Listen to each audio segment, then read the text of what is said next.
उम्र है 37 साल, education post graduate, Delhi university political science में ग्रेजुएट, इंग्लैंड की वारविक यूनिवर्सिटी से पोस्ट ग्रेजुएट, लंदन में इंडियन हाई कमीशन में सीनियर एडमिनिस्ट्रेटिव ऑफिसर के तौर पर काम किया और अपनी पारिवारिक गढ़ जिसे कहा जाता है बिजबहरा सीट वो गंवा दी 9000 वोटों से।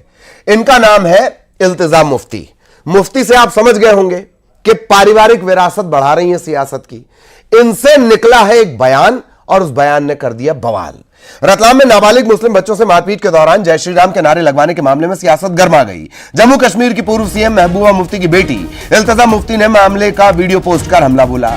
लिखा, यह सब देखकर राम भी बेबसी और शर्म से सिर झुका लेंगे। आगे लिखा, हिंदुत्व एक बीमारी है। बस यही पेच फंस गया। आगे लिखा, हिंदुत्व एक बीमारी है, लाखों भारतीयों को उसने प्रभावित किया है, भगवान के नाम को कलंकित किया है।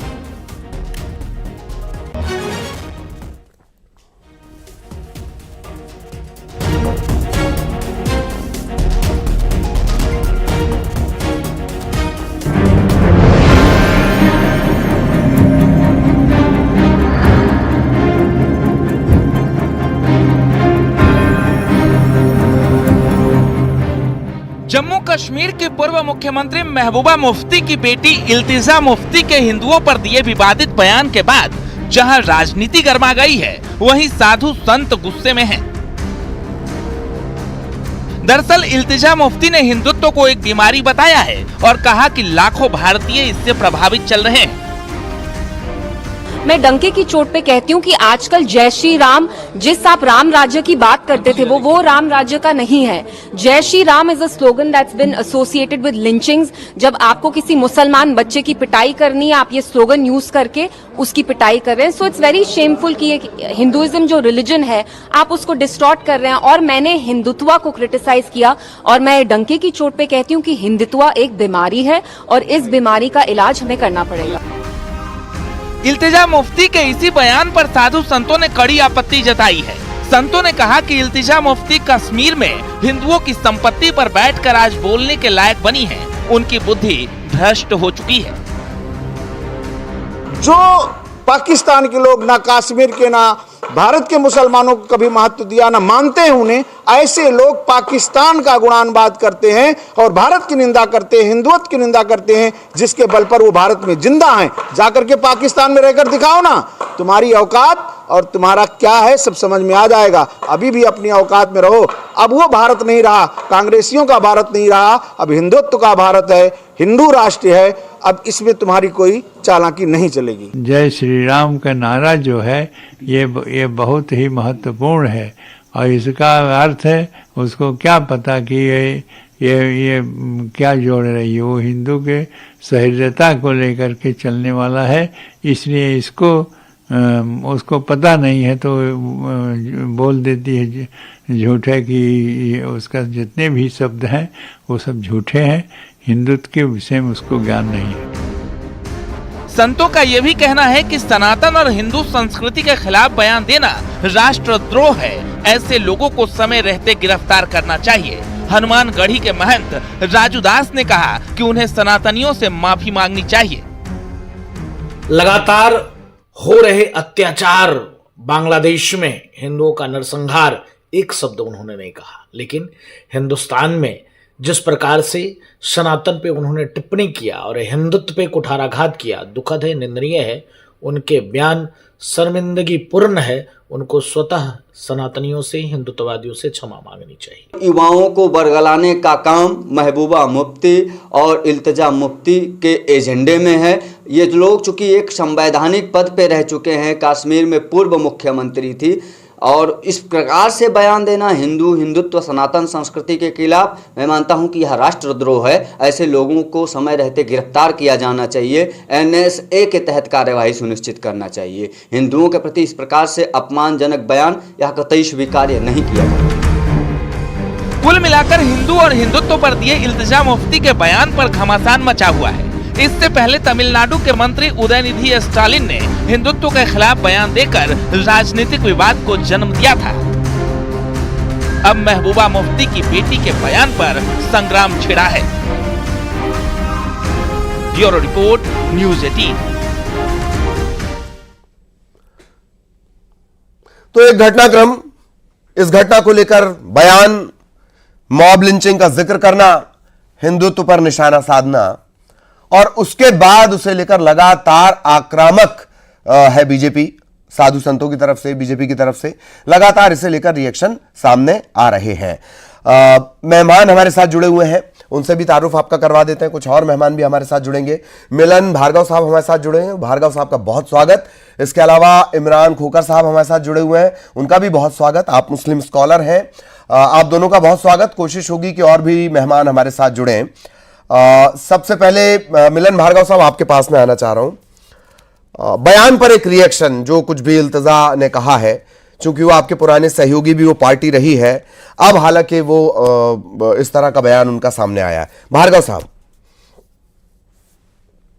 कि वीडियो को बहाना बनाकर हिंदुओं पर प्रहार किया गया, हिंदू करोड़ों करोड़ हिंदुओं के आराध्य भगवान राम को लेकर जो गलत बयानबाजी की गई, वो कड़ी निंदा, और जिस प्रकार से बयान आया है, इसकी घोर निंदा भारतीय जनता पार्टी करती है। अब ये लगातार हो रहा है, क्योंकि हिंदू संस्कृति और हिंदुओं को टारगेट कर सनातन को कभी एड्स, डेंगू कह दिया जाता है, तो कभी हिंदुओं को आतंकी और भगवा को बलात्कारी कह देते हैं। आखिर ये कौन लोग हैं? ये वही लोग हैं जो अफजल गुरु को अपना हीरो मानते हैं, जो कसाब में अपना रहनुमा ढूंढते हैं, लेकिन इस देश के महान वैज्ञानिक अब्दुल कलाम को नहीं मानते। तो ये इनकी सोच बताता है कि ये वीडियो की बिना सत्ता, बिना पुष्टि किए, चूंकि वायरल वीडियो है, जिसको स्वतः सरकार ने पुष्टि करते हुए कानून व्यवस्था के तहत पुलिस ने नाबालिगों की पहचान की, मामला दर्ज भी किया, और जो आपराधिक नाबालिग है, वो भी चूंकि नाबालिग है, उनको पकड़ा गया। पकड़ने के बाद उनको कार्रवाई की गई। आज बाल सुधार गृह भी उनको भेज दिया गया है, क्योंकि न्यायपालिका का निर्णय है, बाल न्यायालय ने इसका निर्णय दिया कि जब तक इनको कारावास में रखा जाए।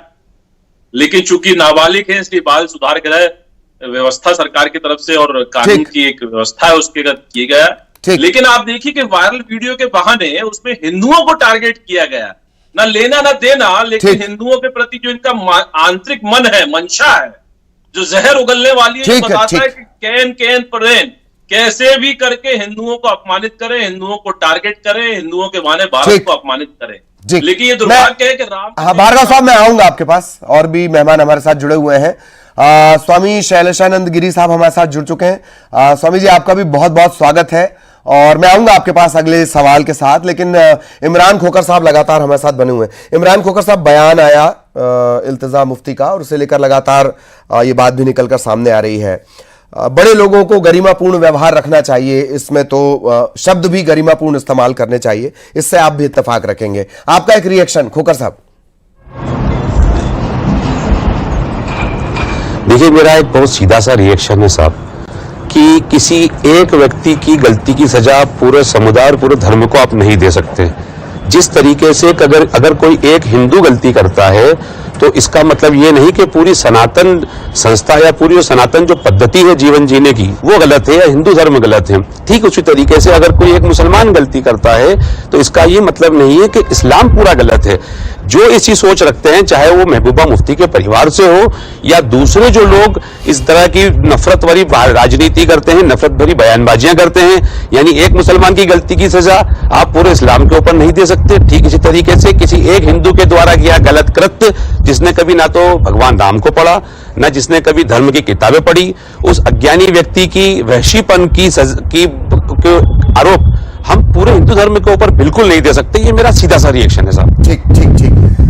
शैलेशानंद गिरी साहब, इल्तिजा मुफ्ती का बयान आपने सुना होगा। हिंदुत्व एक बीमारी है, ये उन्होंने कहा है, आपका रिएक्शन जी।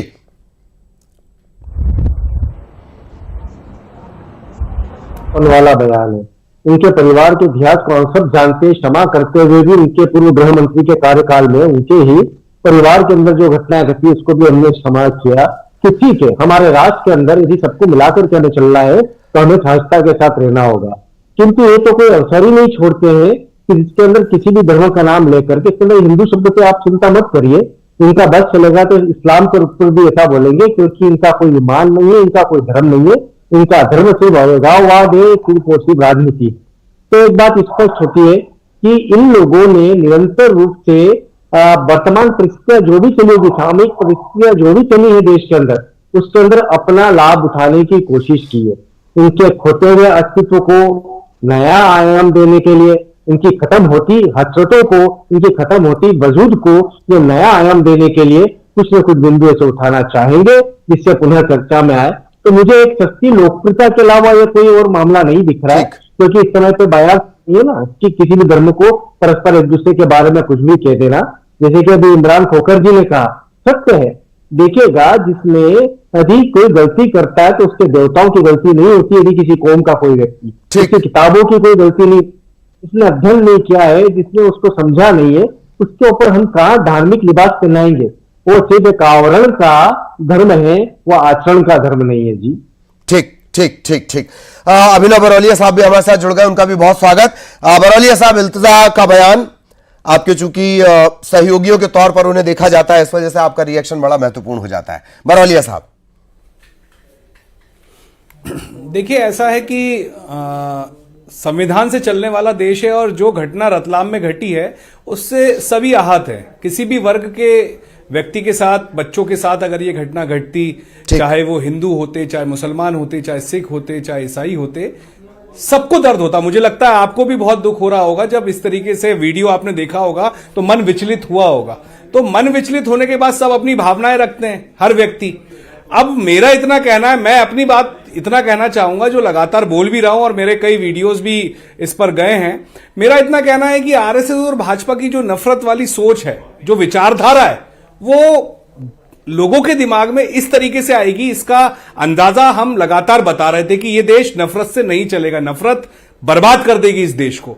हम मोहब्बत की बात कर रहे थे, हमारा नेता भारत जोड़ो यात्रा इसलिए निकाल रहा था और लोगों ने जिस तरीके से जुड़े और मोहब्बत की बात करी, हम यही बात करते थे कि नफरत मत करो, नफरत मत करो। और ये जहर जो हमें लगातार देखने को मिल रहा है, रतलाम की घटना ताजा उदाहरण है, उससे हर व्यक्ति आहत है। मुझे लगता है कि आप भी होगे, खुश तो नहीं होगे आप, मुझे ऐसा लग रहा है, दुखी जरूर हुए होगे कि हो क्या रहा है देश में, ये कैसी बात हो रही है। तो मेरा इतना कहना है कि कथन सबके अपने अपने जहां जहां हैं वो अपना स्टैंड रखते, कौन किस पार्टी के साथ कब रहा है, वो भी अपनी बातें रही हैं कि कभी सहयोगी रहकर भारतीय जनता पार्टी ने सरकार से, ये बातों से कोई, सिर्फ हम राजनीति कर सकते हैं इससे, लेकिन दिल और दिमाग में जो लोगों के जा रहा है वो बहुत खतरनाक है। ऐसी नफरत की बातें और ऐसे स्टैंड जो देते हैं भाजपा और आरएसएस के लोग, ये बयान भी देते हैं इस तरीके के, तो उससे लोग इन्फ्लुएंस होते हैं, आने वाला भविष्य इन्फ्लुएंस हो रहा है।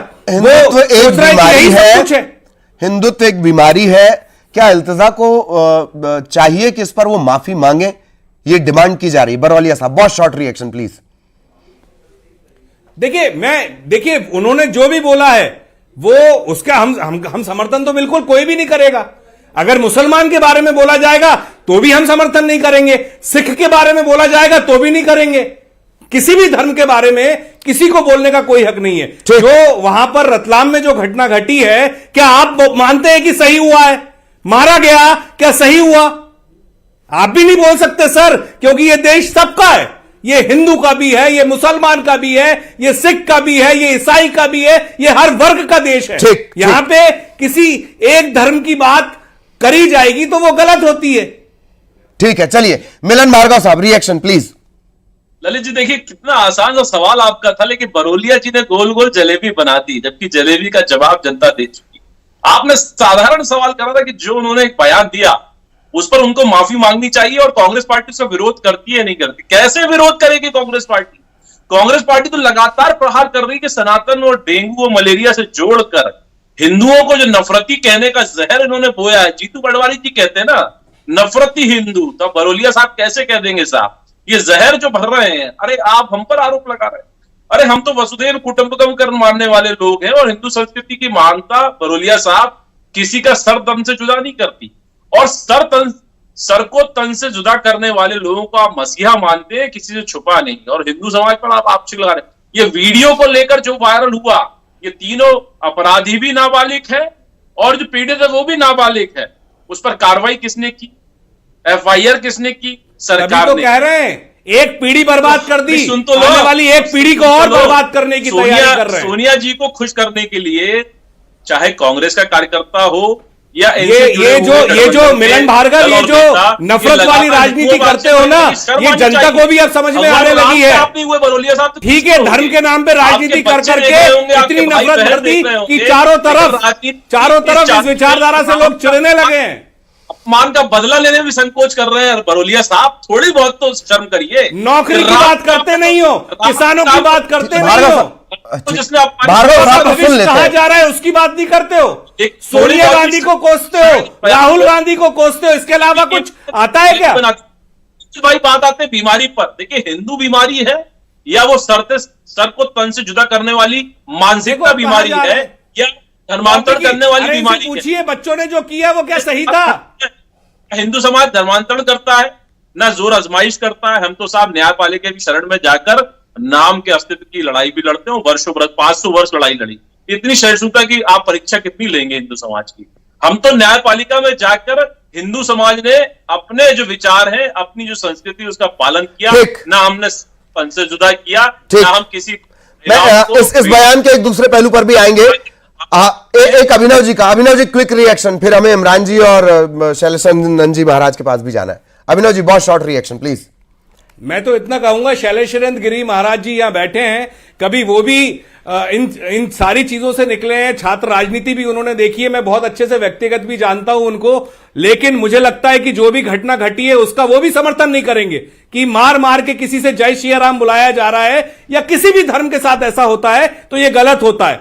ये आरएसएस और भाजपा की जो विचारधारा है, ये इस देश को पीछे ढकेलती जा रही है। इस देश की आजादी की लड़ाई कांग्रेस पार्टी ने लड़ी। नेहरू जी, गांधी जी, सरदार वल्लभ भाई पटेल, मौलाना अबुल कलाम आजाद, बाबा भीमराव अंबेडकर, सभी लोगों ने मिलकर, हमारे सारे स्वतंत्रता सेनानियों ने मिलकर इस देश को बनाया। और आज ये आरएसएस और भाजपा के लोग इस देश को मिटाने की बात कर रहे हैं। ठीक। शैलेशनंदन जी, आपका जिक्र आया, मैं आपका ही रिएक्शन लेना चाह रहा हूं अगला, फिर इमरान जी के पास जाएंगे। शैलेशनंदन जी प्लीज।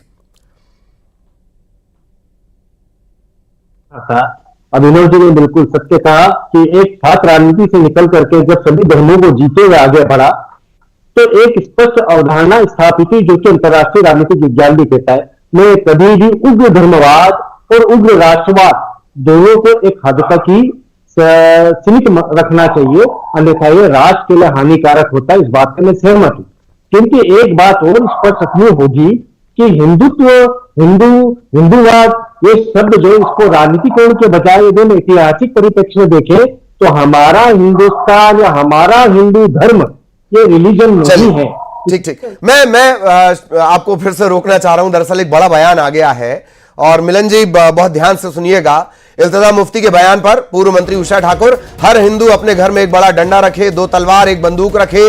वो ना तो हिंदुत्व के बारे में जानती, ना श्री राम को, उनका दिल दिमाग बीमार है। श्री राम पर बयान राष्ट्रद्रोह है। ये बड़ा बयान आया है, पूर्व मंत्री हैं उषा ठाकुर, उन्होंने बयान दिया है। उन्होंने सामान भी गिना दिया है, 1 बड़ा डंडा, 2 तलवार, 1 बंदूक। बयान सुनिए जरा।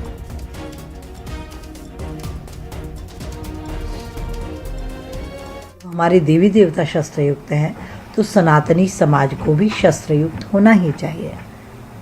हर घर में एक बड़ा डंडा, 2 तलवारें देवी माई के समक्ष। आप 12 बोर ले सकते हो लीजिए, रिवॉल्वर ले सकते हो लीजिए, क्योंकि हर सनातनी का संकल्प होना चाहिए मैं खुद अपने परिवार को, अपने मोहल्ले को सुरक्षित रख सकूं। ये तैयारी हम सबकी होना चाहिए। देखिए, तैयारी का वक्त हर आदमी को, हर व्यक्ति तैयार होना चाहिए। जिन काल परिस्थितियों और जिन स्थितियों को आप देख रहे हैं, यदि इसके बाद भी आप सजग और सतर्क नहीं होते तो फिर आपसे बड़ा लापरवाही। तो ये एक बड़ा बयान आ गया इसी डिस्कशन के बीच में, और अब इस पर भी थोड़ी चर्चा करेंगे। सबसे पहले मैं मिलन जी आपके पास आऊंगा, लेकिन इमरान जी आपसे मैं एक रिएक्शन चाह रहा था। अभी एक और बयान आ गया, इस तरह के बयान आते रहते हैं। आपको लगता है कि राजनीतिक बयानों ने वाकई एक बड़ी खाई पैदा कर दी है? मतलब अब तो रंग वंग भी ऐसे होने लगे कि हरा किसी का है, भगवा किसी का है। इमरान जी प्लीज। देखिए, मैं आपसे एक बात ये कहना चाह रहा था कि एक इतने संवेदनशील मुद्दे को राजनीतिक पार्टियों ने मिलकर ऐसा गोलमोल कर दिया है कि उसमें एक मेन चीज धर्म को लाया गया। पहले तो हमें ये सोचना चाहिए कि इस तरह की घटना हुई, इतनी विभत्स से घटना हुई, देश के प्रधानमंत्री, गृह मंत्री, हमारे मुख्यमंत्री, हमारे प्रभारी मंत्री, हमारे लोकल एमएलए या दूसरे जितने भी हमारे राजनीति के अंदर बड़े बड़े दिग्गज हैं, एक व्यक्ति का बयान इसके खिलाफ नहीं आया कि उस बच्चे द्वारा जो ये कृत्य किया गया, उस आरोपी द्वारा, बाल आरोपी द्वारा, वो गलत है। एक व्यक्ति का बयान नहीं आया। दूसरी बात आप मुझसे सुनिए, कांग्रेस बीजेपी अपना ब्लेम गेम यहां बैठकर खेल रही है। इनसे पूछिए, इनका कोई एक बड़ा व्यक्ति उस बच्चे से जाकर उनको सांत्वना देकर आया, उनके सर पर हाथ रखकर आया है कि तुम्हारे साथ गलत हुआ है, हम आपके साथ खड़े हैं, हम आपकी कानूनी लड़ाई को लड़ेंगे। यहां पर बैठकर ये ब्लेम गेम खेल रहे हैं। दूसरी चीज, आप मेरी बात को सुनिए कि इल्तिजा मुफ्ती को अपनी राजनीति जम्मू कश्मीर में करनी है, वहां का कॉन्टेक्स्ट पूरा अलग है, वहां का परिदृश्य पूरा अलग है। ये हिंदुस्तान, हमारा हिंदुस्तान, सब साथ मिलकर रहने वाले लोग हैं। और तीसरी चीज आप मेरी ये सुनिए कि गोडसे पूजक लोगों से आप अहिंसा की बात का कोई तवक्को ही नहीं रख सकते। अब उषा ठाकुर जी का बयान हो या किसी और का बयान हो, पिछले 10 सालों में इन लोगों ने नफरत की जो फैक्ट्री लगाई है, ये उस बच्चा जो है, जो बाल आरोपी है, ये उसका एक प्रोडक्ट है। उस बच्चे को ना तो उसने राम को पढ़ा, ना उसने धर्म की किताबें पढ़ी, ना उसको कुछ जानकारी, लेकिन उसको सिर्फ इस वजह से उसने नारा लगवाया क्योंकि मारते मारते उसको एहसास हुआ कि लड़का मुसलमान है, तो उसने जय श्री राम का नारा लगवाया। वो वहशी हुआ, वो ओवर एग्रेसिव हुआ, और ओवर एग्रेसिव होते उसने उतना मारा। आपको मैं एक चीज बताना चाहता हूं, उसमें जो बीच में बच्चा बैठा हुआ है, वो बच्चा यतीम है सर, कोई बच्चा यतीम है, उसके माँ बाप की 8 महीने पहले डेथ हो चुकी है। आप इतना ज्यादा तरीके से विभत्स हो जाएंगे। और पिछले 10 सालों के अंदर मोदी सरकार द्वारा जिस तरीके से नफरती भाषण मंचों से दिए गए, चाहे वो इमरान जी, मैं आपको रोकना चाह रहा हूं, और भी दरअसल रिएक्शन मुझे लेने होंगे। मिलन जी, आप कुछ कहना चाह रहे थे। इमरान जी प्लीज, मैं सबको वक्त देता हूं। मिलन जी प्लीज, ये उषा ठाकुर जी का बयान आ गया है, आपका एक रिएक्शन, आप कुछ बोलना चाह रहे थे। एक बात, दूसरी बात, अपने घर में डंडा, 2 तलवार, 1 बंदूक, ऐसे तो बाबा साहब का संविधान में नहीं लिखा है कहीं। मिलन जी प्लीज। देखिए, कितना ही ललित भाई, कितना ही दुर्भाग्य है। इमरान भाई अभी बड़ी बड़ी टीमें हाँक रहे थे, ठोकर साहब को ठोकर खाने की आदत है शायद। अभी कह रहे थे कि एक भी बयान नहीं आ रहा। हमारी सरकार है, तत्काल एफआईआर की, नाबालिगों पे कानून के तहत जो कार्रवाई होती वो कार्रवाई की। लेकिन खोकर साहब से पूछता हूं, जब कन्हैया लाल का सर तन से जुदा किया जाता तो आपका बयान आया था क्या? इस देश में आतंकवादी घटनाएं होती है, धर्मांतरण होता है, कौन लोग करते हैं? कभी आपका बयान आया हो तो दिखाइए, कभी एक लाइन भी लिखी हो तो ये मत सिखाइए किसका बयान आता। हम लोग करने वाले लोग हैं, मुंह चलाने वाले नहीं। और बाबा साहब अम्बेडकर के संविधान को अक्षर रूप से पालन कराने वाले, एक बड़ा डंडा, 2 तलवार, 1 बंदूक वाले लोग हैं। और दूसरी बात ललित भाई सुन लीजिए, ये आतंकियों के पनागार और पोषित करने वाले लोग हैं। आतंकी घटना होती है तो क्यों खुलकर समाज विरोध नहीं करता है? पूछिए ना मुस्लिम समाज से, क्यों खुल के विरोध नहीं करता? कभी आपने देखा कि आतंकी घटना पे इनके बयान आए हो? लेकिन दुर्भाग्य है कि इस प्रकार के वीडियो पर आप राजनीति कर रहे हैं। अभिनव जी का रिएक्शन, बहुत कम वक्त बच रहा है, बीच में बयान आ गया। अभिनव जी, आपका रिएक्शन प्लीज, क्विक रिएक्शन। देखिए ललित जी, ये देश गांधी के विचारों से चलेगा, अहिंसा परमो धर्म, इससे ज्यादा कुछ नहीं कहूंगा। क्योंकि आरएसएस और भाजपा जो देश में नफरत फैला रही है, उसका जवाब गांधी विचारधारा से ही दिया जाएगा। और हम लगातार ये जो नफरत फैला रहे हैं, हम मोहब्बत में बदलेंगे। और ये इसी तरीके से, ये डंडे, लाठी, ये जो बातें कर रहे हैं, ये संविधान में नहीं है। और बाबा साहब अम्बेडकर के संविधान से ही ये देश चलेगा, कितनी भी कोशिश कर ले आरएसएस और भाजपा। ठीक। मैं, हालांकि बहुत सारे सवाल भी थे, महाराज जी के पास भी जाना चाह रहा था। थोड़ी सी माफी अगर किसी को लगता है कि कम वक्त मिला। बहुत बहुत धन्यवाद आप सभी का हमारे साथ जुड़ने के लिए। और चर्चा शुरू हुई थी इल्तिजा मुफ्ती के बयान पर। घटनाक्रम, इसके पीछे जो इतिहास में है, वो रतलाम में जिस तरीके की घटना सामने आई थी, किसी भी सभ्य समाज में ये नहीं कहा जा सकता। आंकड़े ये भी जान लीजिए कि 2010 से लेकर 2017 तक अगर आंकड़ा उठाकर देखा जाए, 68 घटनाएं हुई हैं मॉब लिंचिंग की। ये इस घटनाक्रम, इस बयान का दूसरा पहलू है जिस पर हम नहीं जा पाए, वो भी एक बड़ा मसला है। दर्शकों का भी बहुत बहुत धन्यवाद। नमस्कार।